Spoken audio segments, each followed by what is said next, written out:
నహ్మదు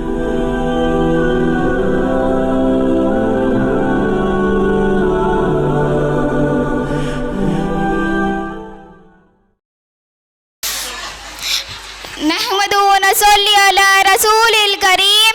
అమ్మాబాద్. గౌరవనీయులైన director sir గారికి, ముఖ్య అతిథులకు, తల్లిదండ్రులకు, ఉపాధ్యాయులకు మరియు నాతోటి విద్యార్థులందరికీ అస్సలాము అలైకుం వరహ్మతుల్లాహి వబరకాతుహు. నా పేరు సయ్యద్ ముబీనా. నేను 6వ తరగతి Mahmood Islamic English medium high school నందు చదువుతున్నాను.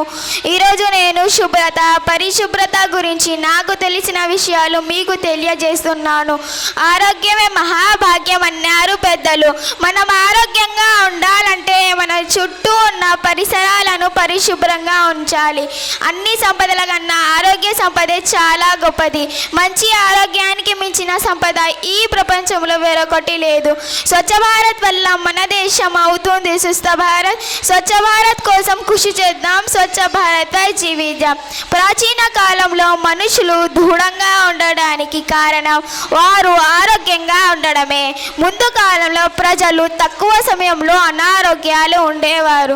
ప్రస్తుత కాలంలో ఎక్కడ చూసినా అనారోగ్యాలు ఎక్కువగా ఉన్నాయి.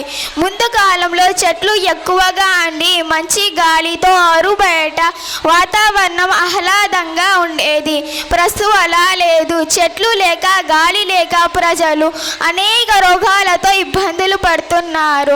ప్రకృతి అందాలను మనుషులు భవిష్యత్తులో పొందలేక మనసును సంతోషంగా పెట్టుకోలేకపోతున్నారు. జీవితంలో సమయం ఎంతో విలువైనదో పరిశుభ్రత కూడా అంతే విలువైనది. కాబట్టి స్వచ్ఛ భారత్ కోసం కృషి చేద్దాం. స్వచ్ఛ భారత్పై జీవిద్దాం. మనం మన ఇంటిని పరిశుభ్రంగా ఉంచుకోవాలి. దానితో పాటు మన చుట్టూ ఉన్న పరిసరాలను కూడా పరిశుభ్రంగా ఉంచుకోవాలి. ధన్యవాదాలు. జై హింద్. వస్సలాము అలైకుం వరహ్మతుల్లాహి వబరకాతుహు. మాషాల్లా, వాట్ ఎ వండర్ఫుల్